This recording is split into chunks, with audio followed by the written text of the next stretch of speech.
Well, welcome into our first edition of Corley Quarterly this year.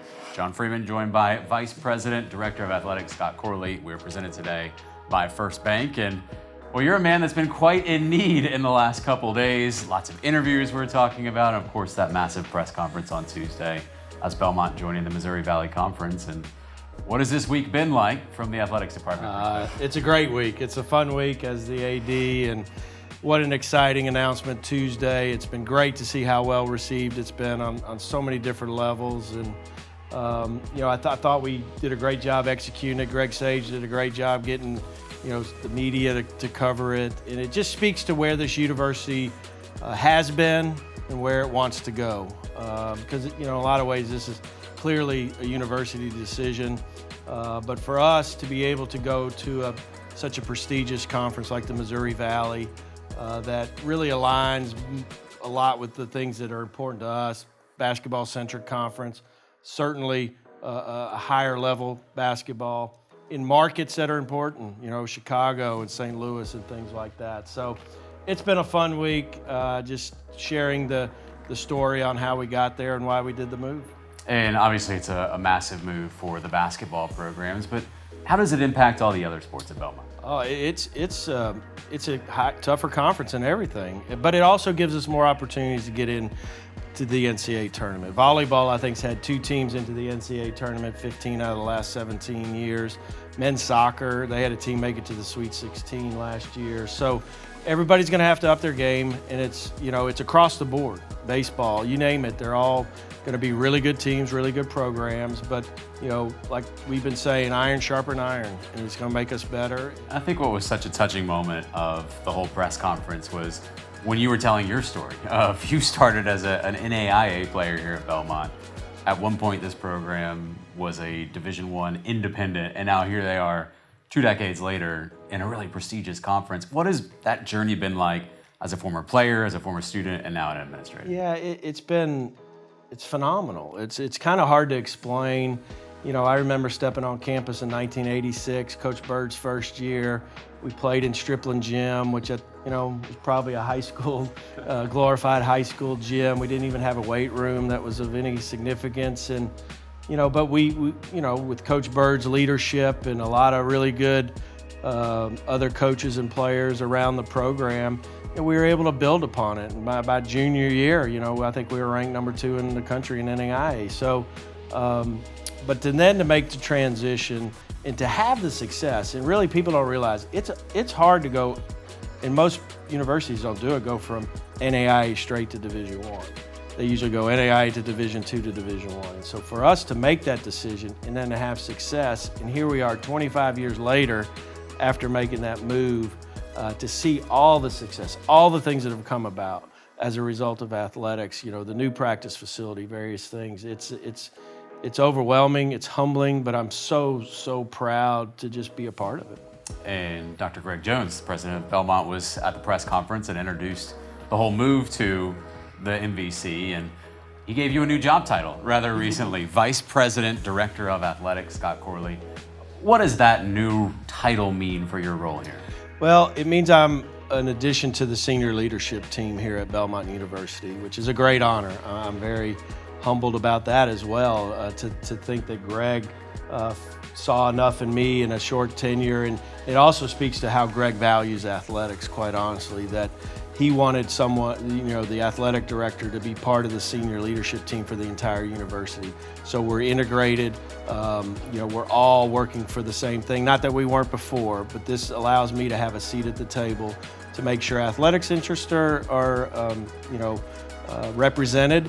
But also it's been fun for me to learn so much about the different parts of the university, and I think that's going to make me a better leader of the athletic department. And one of the major initiatives that you've taken is facilities here at Belmont. We're sitting in one of your newest projects, the Crockett Center, and where does this facility place your program moving forward, and what are the benefits that it will add to all the athletic programs that use it?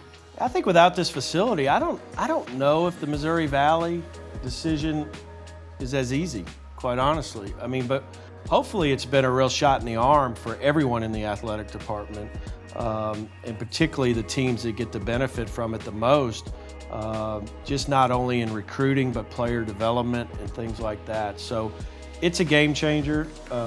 It is going to help us be competitive in the Missouri Valley, quite honestly. I really believe that. I mean, when you look at what the basketball programs have to offer with the Belmont, or in any program at Belmont, with the Belmont education in the city of Nashville that has so much going for it, and being part of winning programs with beautiful facilities, you know, there's a lot to offer here. Do you have a favorite part of the facility, anything that jumps out to you every time you walk in? Well, I love how the weight room worked out. You know, to get that type of weight room where we have been in the past, and I think we all know that so much improvement happens in a weight room, and I really love the way it worked out with the garage doors and the balcony up top. I think it's really impressive. Yeah, so other facilities going up too. You've got the hitting facility at Rose Park. How does that impact the programs that are using it? Well, again, it's a beautiful building. It allows our teams to have just first class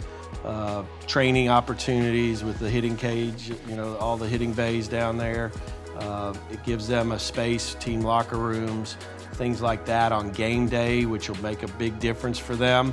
You know, they don't have to get dressed and then drive over to Rose Park. So just again, another wonderful investment made by our board and Dr. Fisher as another example of how much they valued athletics. It's Corley Quarterly presented by First Bank. Let's talk about the fall sports happening right now. Soccer, a couple late wins on both the men's and women's programs. Volleyball getting a good start to OVC play. How's the fall season going? I'm pleased with it. The women's soccer, they've been the cardiac kids, and that's only going to build character and help them as they continue to navigate the conference schedule. But to go on the road to SEMO, and they had some challenges leading up to that game with injuries, with other things, and so I was really, really proud of them to get that overtime victory. Men's soccer, it's really been fun to watch Coach Costa and what he's done in his 3 years here, the change in the culture.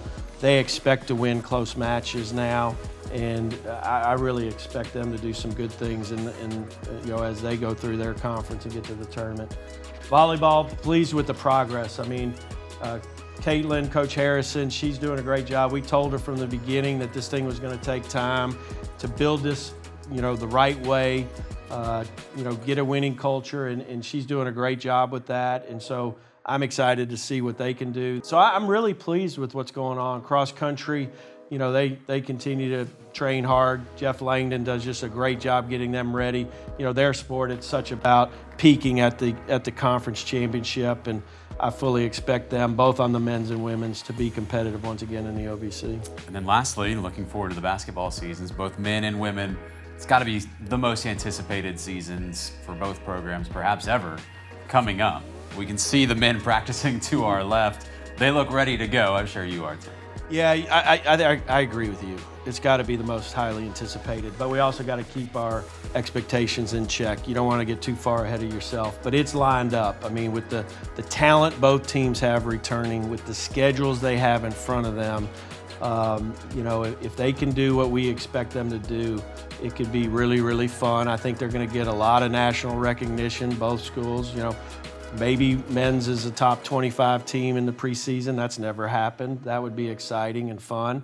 In the women's team, you know, just the experience they have coming back, along with still that useful experience, I think is exciting, because you know there's a lot of growth that can happen between your freshman year and sophomore year. And Bart, boy, he's not afraid to play anybody, and so they're gonna be battle hardened by the time conference comes around. Well, at this rate, who knows what we'll talk about next time we do a quarterly. Might change. You got the conference changes, you've got the basketball schedule, you got everything going on. Hopefully you get a day off somewhere in between. Well, it's been a fun time. I mean, there's so much positive momentum going on with Belmont Athletics. I encourage everybody out there, you know, get on board. It's as good a time as any. And, you know, with our move to the Missouri Valley, I would also add, you know, Bruin Nation, we need you to step up too. You know, I keep talking about our coaches and student athletes needing to step up. We need you to step up. We need you to be in the curve this year for the basketball games and show that support. So when we get to the Missouri Valley, they know how tough it is to come and play at the curve. So very excited. It's great. That's Scott Corley. I'm John Freeman. That's your Corley Quarterly presented by First Bank.